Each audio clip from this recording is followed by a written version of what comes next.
House of Paranauê. House of Paranauê. Episódio de hoje, pica do tamanho de um cometa. Caralho, o MP tá com a pica do tamanho de um cometa pra enterrar na gente. Em respeito a todo o povo brasileiro, os nomes dos personagens foram mantidos como os originais, assim como todos os fatos.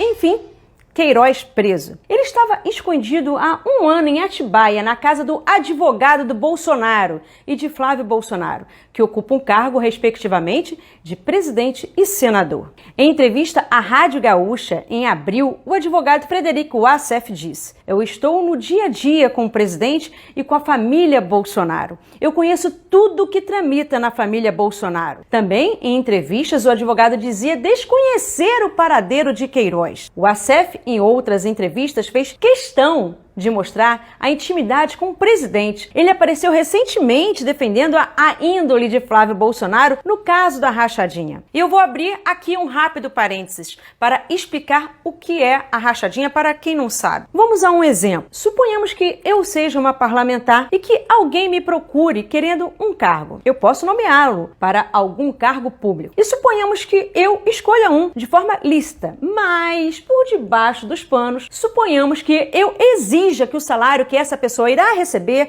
vai ter que ser dividido com alguém que eu escolher, parente, amigo, qualquer pessoa, até outro servidor. Pode ser um pouco pior, pode acontecer da pessoa contratada não realizar nenhum tipo de trabalho, ou seja, ser apenas um laranja. E o que vem a ser o laranja? Nesse contexto, é o contratado, ou seja, não é um funcionário que efetivamente exerce o serviço pelo qual foi contratado para fazer. Apenas está ali para receber e repassar o dinheiro. Ou seja, é aquela pessoa nomeada para um cargo público que jamais desempenha as atribuições que lhe cabem e recebe sem trabalhar, se enriquece ilicitamente com dinheiro público e, na maioria das vezes, tem salários muito superiores à da maioria da população brasileira. Me permito estender o conceito dizendo que laranja é uma pessoa que, se for pega e espremida, conta tudo. Nessa história, Queiroz era o operador de caixa desse esquema da rachadinha. Era ele quem recolhia parte, quase metade, dos salários dos assessores de Flávio Bolsonaro quando ele era deputado estadual aqui no Rio. Flávio, o 01, seria o chefe dessa organização criminosa que recolhia salário desses assessores, alguns deles assessores fantasmas. Isso faz recair sobre Flávio Bolsonaro a acusação de improbidade administrativa. A esposa de Queiroz, hoje foragida, Márcia, era membro do gabinete de Flávio Bolsonaro na Alerj.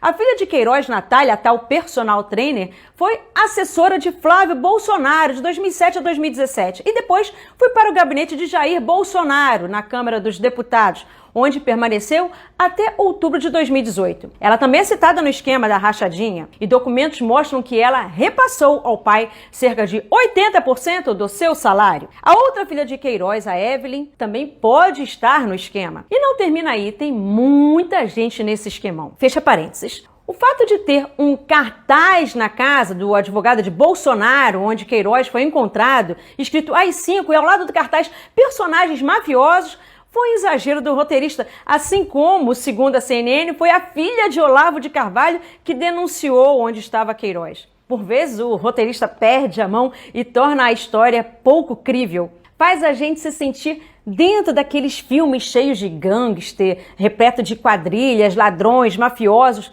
mesmo tipo miliciano, sabe? Mas retomando, mesmo na casa do advogado de Bolsonaro, Queiroz continuava cometendo crimes, segundo o Ministério Público do Rio. Agora, a cereja do episódio. Moro, o herói de outras temporadas do House of Paranauê, que foi ministro da Justiça de Bolsonaro por 1 ano e meio e que comandava a Polícia Federal, não demonstrou o menor interesse nesse caso. Não foi a Polícia Federal que prendeu Queiroz, nem a Polícia Militar. A ação que resultou na prisão de Queiroz foi feita em conjunto pelos Ministérios Públicos do Rio de Janeiro e de São Paulo, com o apoio da Polícia Civil Paulista.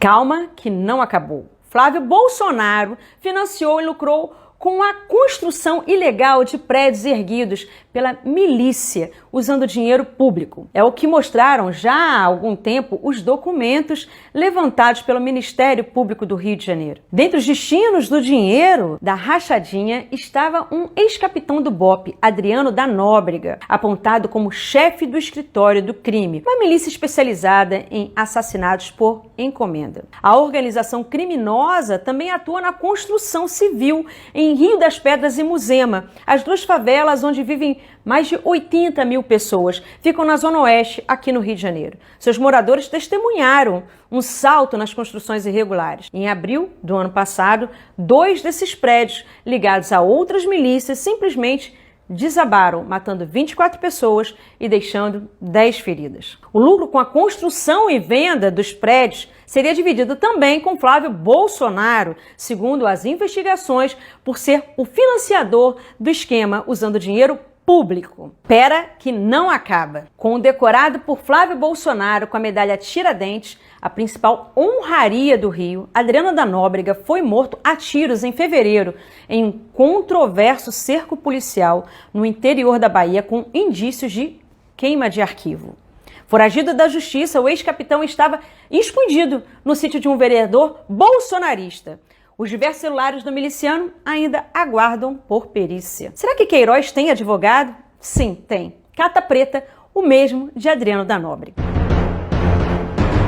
E para finalizar, essa operação que apurava a prática de rachadinha na Assembleia Legislativa do Rio é a famosa Furna da Onça. Em entrevista em maio à Folha de São Paulo, o empresário Paulo Marinho, que participou da campanha política de Jair Bolsonaro, a presidência disse que Flávio Bolsonaro lhe confidenciou que foi avisado com antecedência da Operação Furna da Onça. Flávio Bolsonaro, em postagem no Twitter, disse que encara a prisão de Queiroz com tranquilidade e que acredita que a verdade vai prevalecer.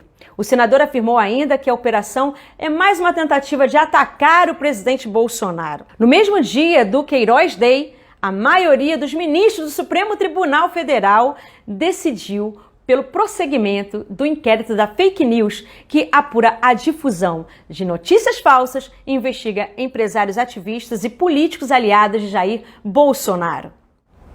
Que venha logo o próximo episódio.